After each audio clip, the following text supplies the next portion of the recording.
រឿងអធិការចិត្តអាក្រក់វគ្គទី9វិបត្តិចិត្តមាននេះនៅពេលល្ងាចជាមួយគ្នានោះអ្នកស្រីនិងលោកប្រុសក៏បានត្រឡប់មកពីបាត់ដំបងវិញដែរព្រោះបានដំណឹងថាសម្បត្តិបានរត់មកភ្នំពេញវិញហើយដូច្នេះគម្រោងការរបស់គាត់ប្រញាប់មកភ្នំពេញវិញនោះដើម្បីសម្រុះសម្រួលពីរឿងកូនទាំងពីរតែអកុសលពេលដែលត្រឡប់មកដល់កិរិយានាងរត់បាត់ទៅហើយនៅសល់តែសំឡេងស្រែកយំរបស់ចៅដែនកូនប្រុសរបស់កូនកំហូចនោះតែប៉ុណ្ណោះគាត់ក៏បានដឹងដែរថាសម្បត្តិនិងកិរិយាមិនស្រឡាញ់គ្នាទេតែពេលនេះសម្បត្តិទទួលកំហុសនិងសុំទោសឪពុកម្ដាយព្រមទាំងសារភាពថាអ្នកស្រឡាញ់កិរិយាមែន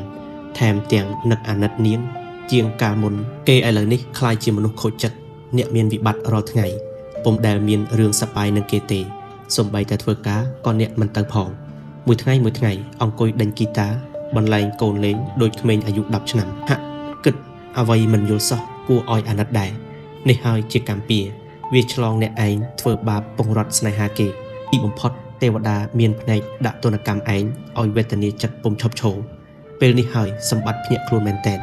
អ្នកកែគំនិតក្រឡេកមើលចេះចោលគំនិតមើលងាយវាតម្លៃមនុស្សដូចគ្នាឈប់ប្រមាថអ្នកក្រីក្រអ្នកត្រូវកាន់ពាក្យសច្ចៈនិងយុត្តិធម៌ម្ដងប៉ុន្តែនៅមានកូនចិត្តមួយដែលអ្នកមិនអាចទៅអង្វរកិរិយាបានទេព្រោះអ្នកដូចជាខ្មាស់នាងណាស់ហើយដូចជាសុំខ្លាចនឹងសម្ដីសោកសៀតរបស់នាងទៀតផងព្រឹកឡើងយើងឃើញវត្តមានម៉ានីបញ្ជារថយន្តតែម្នាក់ឯងចូលមកក្នុងវីឡាទឹកល្អក់ទាំងប្រលឹមអល់ដោយអាការៈមួម៉ង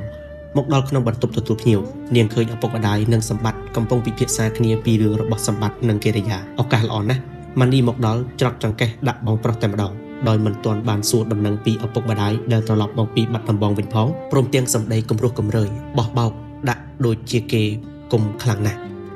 បងសម្បត្តិឯងនេះគំនិតអាក្រក់ណាស់បងឯងឲ្យខ្ញុំទៅតាមអង្វរបងកិរិយាតាមពិតបងឯងជាអ្នកបិទដេញគាត់បងឯងចេញទៅអង្វរគេនៅថ្ងៃស្អែកនេះជាថ្ងៃពេញបរមីផងបងកិរិយាគាត់ក៏សក់ប៊ូហើយអូនចង់និយាយថាម៉េចបងដូចជាមិនយល់ទេអូននិយាយឲ្យស្រួលមើលចិត្តសម្បត្តិជ្រួញចិញ្ចើមម៉ានីបានចិត្តខំនិយាយថែមទៀត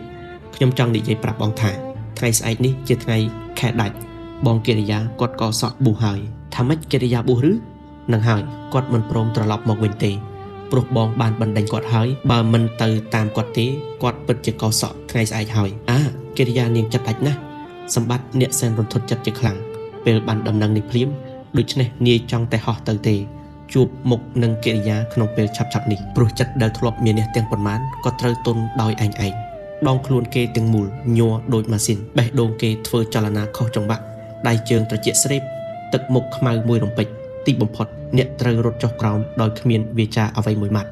ហើយបើករថយន្តចេញទៅយ៉ាងលឿនធ្វើឲ្យលោកប្រុសលោកស្រីទៅជាស្រឡំកាំងនឹងវត្តមានកូនប្រុសម៉ានីវិញនាងបែរជាលួចសើចនឹងអកប្បកិរិយារបស់បងប្រុសមធ្យោបាយនេះនាងអាចសម្គាល់ថាបងប្រុសនាងប្រកាសជាស្រឡាញ់កិរិយាខ្លះដែរហើយមិនមែនដូចពាក្យកិរិយាដែលនិយាយថាស្រឡាញ់ប្រុសដែននោះទេប្រុសដែនភ្ញាក់ពីដំណេកម៉ានីស្ទុះទៅលើក្មួយមកពោនិងសំឡេងលោកស្រីសួរមកថាម៉ានីតើកិរិយាវាបួសមែនឬម៉ានីអេះអុញក៏ឆ្លើយចាក់បណ្ដោយចាស់ម៉ាក់គាត់ពិតជាបួសមែនហើយលោកប្រុសដកដង្ហើមធំរឿងនេះម៉ាក់វាឯងហើយនឹងខ្ញុំត្រូវតែទៅតាមវាហើយមើលទៅតែស្រួលមិនស្រួលសម្បត្តិវាពិតជាខូចចិត្តមិនខានហើយប្រុសដែនវាត្រូវកំព្រាម្ដាយទៀតតោះអញ្ចឹងកុំអោយយូប៉ាវាហើយម៉ានីកូននៅចាំផ្ទះមើលប្រុសដែនសិនទៅចាស់សូមម៉ាក់អញ្ជើញចុះហើយម៉ាក់ជួយអង្វរគាត់ឲ្យត្រឡប់មកផ្ទះវិញថាប្រុសដែនវានឹកម៉ែវាណាស់ក្រោយពីទទួលពាក្យផ្ដាំផ្ញើរបស់កូនហើយលោកទាំងពីរក៏បញ្ជារថយន្តចេញទៅនិយាយពីសម្បត្តិវិញអ្នកបញ្ជារថយន្តយ៉ាងលឿនសម្ដៅទៅវត្តទឹកល្អក់ទាំងចិត្តតក់ក្រហល់ពេលនេះលែងខ្មាស់ទៀតហើយព្រោះជាពេលទឹកដល់ច្រមុះអ្នកដាច់ខាតមិនអោយកិរិយាបួសទេរថយន្តបានលូនចូលមកដល់វត្តទឹកល្អក់ដោយទាន់ចិត្តសម្បត្តិក្រឡេកឃើញនាងកំពុងតែកោសក់អស់មួយចំហៀងក្បាលទៅហើយសម្បត្តិធ្លាក់ថ្លើមក្ដុកអ្នកកាន់តែរន្ធត់ចិត្តថែមទៀតស្ទុះចេញពីរថយន្តយ៉ាងរលះរលាំងអ្នករត់យ៉ាងលឿនសម្ដៅទៅរកនាងជាមួយនឹងសំឡេងយ៉ាងគ្រលួចឈប់សិនអូនកិរិយាហេតុអីក៏អូនដាច់ចិត្តទៅបួសចោលបងអូនមិនអាណិតកូនទេឬអូយសម្បត្តិដួលសន្លប់បាត់ស្មារតីអ្នកដូចជារន្ធត់ចិត្តហួសពេកតាមពិតដូនជីដែលកំពុងកោសក់នោះមិនមែនជាកិរិយាទេគឺជាដូនជីចំណាស់ម្នាក់ដែលទៅនឹងសុំខ្លួនចូលមកបួសកោសក់ក្នុងថ្ងៃនេះពេលដែលឮសំឡេងស្រែកយ៉ាងគ្រលួចដូចនេះកិរិយានាងស្ទុះចេញពីខ្ទមមកអើតមើលឃើញសម្បត្តិស្រែកហៅនាងហើយដួលសន្លប់បាត់ស្មារតីនោះ បែកដូងនាងសែនរន្ធត់តែនាងពុំអាចឲ្យគេជួបមុខបានទេនាងអាណិតគេដែរតែចិត្តមាននេះរបស់នាងសុកចិត្តបិទភ្នែកទាំងពីរកុំឲ្យឃើញទស្សនភាពដ៏ខ្លោចផ្សាបែបនេះដូនជីទាំងអស់ដែលនៅក្នុងវត្តព្រមទាំងមីងយ៉ាននិងលោកសង្ឃផ្អើលឈូឈរនាំគ្នាមកជួយសង្គ្រោះយុវជនដែលដួលសន្លប់ពុំដឹងមានហេតុអីមីងយ៉ានស្គាល់ច្បាស់ណាស់ថាជាសម្បត្តិគាត់សែនអាណិតកំហឹងទាំងប៉ុន្មានរលាយអស់មីងយើងគាត់ជាមនុស្សមានចិត្តកាន់សិលក៏សូមឲ្យដូនជីទាំងអស់ជួយគ្រានរៈចូលទៅក្នុងបន្ទប់របស់គាត់មកដល់លើខ្ទមហើយគាត់ស្រែកហៅអាយ៉ាអាយ៉ាកូនចេញមកជួយគ្នាផងណាយ៉ាងមិនទៅហើយទេបាត់មាត់ឆឹងអញ្ចឹងយកល្អយាយឯងឲ្យចៅយ៉ាទៅនិមន្តលោកសង្ឃករាជមកមើលទៅលោកចាប់ធ្វើចលនាឲ្យដឹងខ្លួនឡើងវិញព្រោះក្មួយប្រុសនេះប្រហែលជាភ័យនឹងអ្វីមួយហើយអំបញ្ញមិញនេះទៅតែស្រែកហៅស្រាប់តែបាត់ស្មារតីអញ្ចឹងមីងយ៉ានយើងកាន់តែភ័យថែមទៀតណាពុំឃើញកិរិយាចេញមកសោះគាត់រៀបកន្លែងដាក់ឲ្យគេងស្រួលបួលហើយគាត់ចូលទៅក្នុងបន្ទប់ស្រែកហៅកូនម្ដងទៀតអាយ៉ាកូនទៅណាហើយយីកូនស្រីខ្ញុំទៅណាហើយពុទ្ធោវាយកខោអាវវាទៅអស់តើវាទៅណាជួយរកកូនស្រីខ្ញុំផងវារត់បាត់ទៅហើយយាយយ៉ាន់ឆ្លេឆ្លារកកូនដោយភ័យព្រួយដូនជីទាំងអស់គ្នាផ្អើលឆោឡោម្ដងទៀតម្ដងថាឃើញនៅផ្ទះទេអំបញ្ញមិញម្ដងថាដូចជាមិនឃើញទេឯលោកប្រុសនិងលោកស្រីបានមកទាន់ពេលវេលាដែរគាត់ស្លុតចិត្តជាខ្លាំងដោយឃើញកូនប្រុសដេកស្ដុកស្ដឹងហើយមានដូនជីនៅរោមជុំចិត្តនិងយាយយ៉ានកំពុងតែឆ្លេឆ្លារកកូនចង់យំបន្តិចចង់ស្រែកបន្តិចទីបំផុតលទ្ធផលនៅតែសូន្យគិតទៅកិរិយានាងចិត្តដាច់មែនទែនឃើញសម្បត្តិដួលសម្លាប់បាត់ស្មារតីដូច្នេះហើយគួរណាស់តែនាងជួយសង្គ្រោះគ្នាសិនទោះបីជានាងស្អប់គេយ៉ាងណាក៏ដោយនាងមិនត្រូវដាច់ចិត្តរត់ចោលពីខ្ទមទៀតសោះនេះប្រហែលជានាងមានគំនុំនឹងសម្បត្តិហើយមើលទៅលោកប៊ុនថាស្ទុះចូលទៅមើលកូនដោយតក់ស្លុតអ្នកស្រីក៏ដូចនេះដែរគាត់ពោលឡើងថាប៉ាវាត្រូវយកកូនទៅមន្ទីរពេទ្យភ្លាមទៅលោកប៊ុនថាអង្អែលក្បាលកូនសម្បត្តិកូនសម្បត្តិឯងយ៉ាងម៉េចទៅហើយយីមិនស្រួលទេលោកគ្រូខ្ញុំព្រះករុណាគិតយកវាទៅមន្ទីរពេទ្យសិនហើយលោកគ្រូសង្ឃរាជមានពុទ្ធដីកាថាមិនអីទេនេះជាជំងឺខ្សោយបេះដូងរបស់ចៅប្រុសប្រហែលជាមានវិបត្តិអ្វីមួយហើយមើលទៅទើបមានការបាត់បង់ស្មារតីដូចនេះសូមដូនជីទាំងអស់ត្រឡប់ទៅកាន់កន្លែងវិញចុះកុំភ្ញាក់ផ្អើលអីដើម្បីឲ្យមានខ្យល់អាកាសចូលបានល្អទើបគេឆាប់ដឹងខ្លួនដូនជីទាំងអស់ក៏បាននាំគ្នាចុះទៅវិញរៀងៗខ្លួនមួយសន្ទុះទើបសម្បត្តិមានដង្ហើមតិចៗឡើងវិញគ្រាន់តែបើកភ្នែកឡើងបបោមាត់រលាស់វាចាដោយរន្ធត់ជាមួយដែរពុទ្ធោកិរិយាអូនដាច់ចិត្តបួសចោលបងហើយចិត្តអូនដាច់ណាស់កិរិយាតើអូននៅឯណាមកជួបបងបន្តិចមកមុននឹងអូនបួសចោលបងសូមតែពាក្យមួយម៉ាត់ថាអូនឈប់ខឹងនឹងបងហើយឬនៅតែប៉ុណ្ណេះបងអស់ចិត្តហើយទោះជាបងស្លាប់ក៏មិនស្ដាយដែរមីងយ៉ានលោកគ្រូសង្ឃរាជនិងលោកប្រុសអ្នកស្រីនាំគ្នាភ្ញាក់នឹងសម្ដីសម្បត្តិគ្រប់គ្នាគាត់សម្លឹងមុខគ្នាទៅវិញទៅមកជាមួយនឹងពាក្យលោកស្រីសួរដោយរន្ធត់ចិត្តថាម៉េចកិរិយាវាបួសមែនទេបងយ៉ានទេកូនយ៉ាវាមានបួសឯណាមីងយ៉ានធ្វើភ្នែកលឿនឡង់ព្រោះពុំយល់ណាមួយបាត់កិរិយាទៀតដូចជាឡប់សតិដែរលោកប្រុសសួរបន្តតើអាយ៉ាវាទៅណាហើយបងយ៉ាអាយ៉ាហាមុននេះវានៅក្នុងផ្ទះទេតែឥឡូវវារត់បាត់ទៅហើយសម្បត្តិស្រែកឡើងទេមិនបាច់ផោខ្ញុំទេអូនយ៉ានាងកោសក់មួយចំហៀងទៅហើយមុននេះអូនឃើញនាងច្បាស់ណាស់សូមម៉ែកុំលាក់នឹងកូនអីប្រាប់កូនមកកូនចង់ជួបនាងណាស់អូយទាំងទ្រង់ណាស់សម្បត្តិតាំងស្មារតីឡើងកូនចាំប៉ាបញ្ជូនឯងទៅមន្ទីរពេទ្យឥឡូវហើយមិនបាច់ទេប៉ាទុកឲ្យកូនស្លាប់នៅទីនេះចុះដើម្បីបញ្ជាក់ចិត្តអូនកិរិយាឲ្យឃើញនឹងភ្នែកតើអូននៅមាននេះលាក់ខ្លួនដល់ណាទៀតឲ្យបងឃើញមុខអូនជាចុងក្រោយផងអូនយ៉ាអូយតាំងទ្រង់ណាស់មិនកើតទេបងទៅហៅអូនកិរិយាឲ្យមកភ្លាមមកលោកប្រុសភ័យកូនកិរិយាកូននៅទីណាចេញមកភ្លាមមកអាណិតម្ដាយផងណាកូន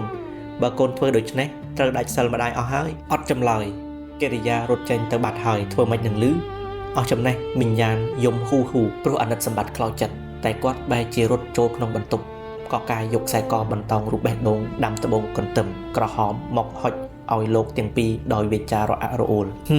មិនឃើញវាទេវារត់បាត់ហើយលោកប្រុសលោកស្រីសូមលោកយកខ្សែកនេះទៅមើលលោកមានស្គាល់ខ្សែកនេះទេខ្សែកត្រកូលយើងលោកប្រុសលោកស្រីភ្លាត់មាត់តើបងយ៉ានឯងបានខ្សែកនេះមកពីណាមីងយ៉ានក៏រៀបរាប់ពីរឿងអតីតកាលរហូតមកដល់ពេលនេះនឹងការដែលគាត់សុំខ្លួនចូលទៅនៅជាមួយលោកប្រុសលោកស្រីតើលោកប្រុសមានដឹងទេពេលដែលខ្ញុំចាក់ចេញពីវិឡាលោកវណ្ដាមកលោកបានបំពាក់ខ្សែកនេះសម្រាប់ឲ្យកូនស្រីគាត់តែប៉ុណ្ណោះប៉ុន្តែរូបខ្ញុំជាម្ដាយមិនចង់ឲ្យថោកទាបដល់កិត្តិយសរបស់គាត់ទេ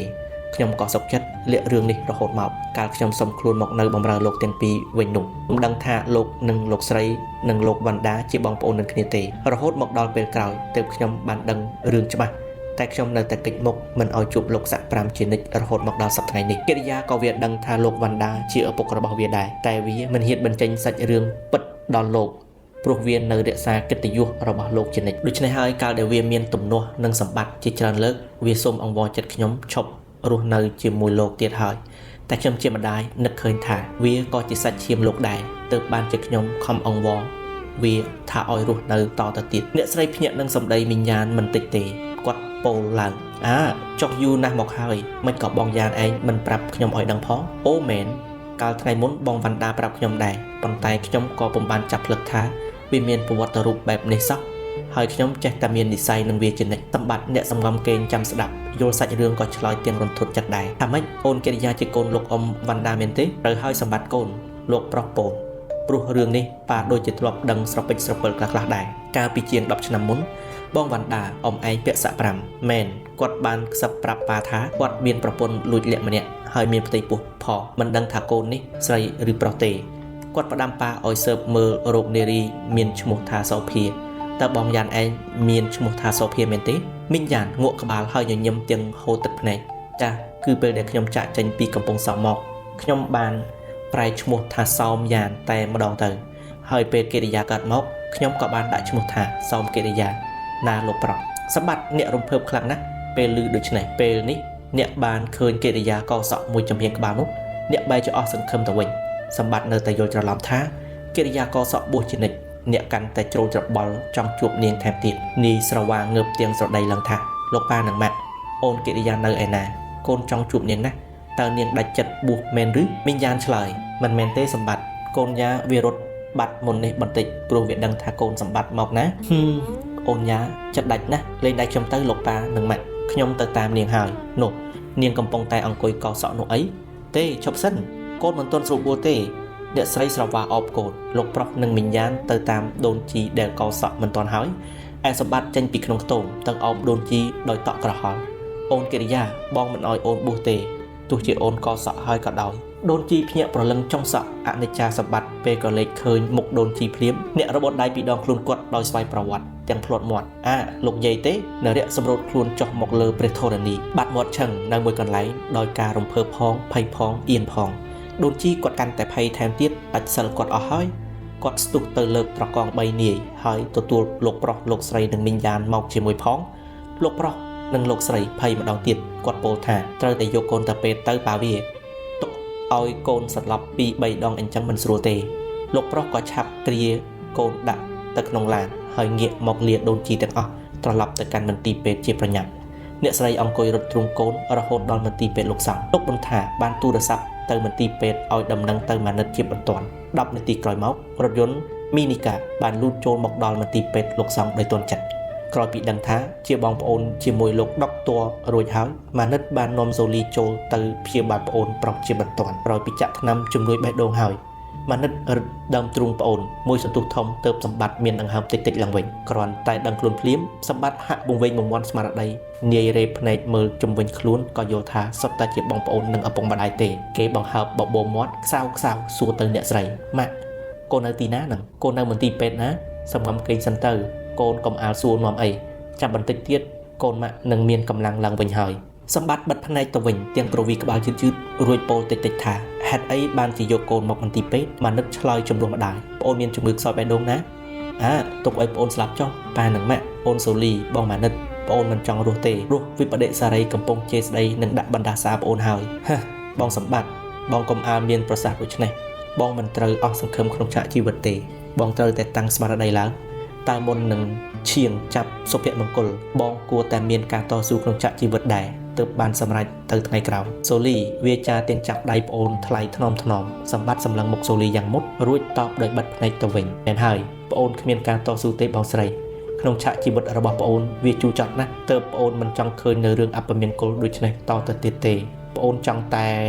ម៉ានិតកាត់សម្ដីភ្លាមប្អូនមិនត្រូវគិតវែងឆ្ងាយពេកទេប្អូនសម្ងំគេងទៅឲ្យចាប់មានកម្លាំងបែរខ្លួនមកបងចាក់ថ្នាំកម្លាំងឲ្យមួយមកចូលទៀត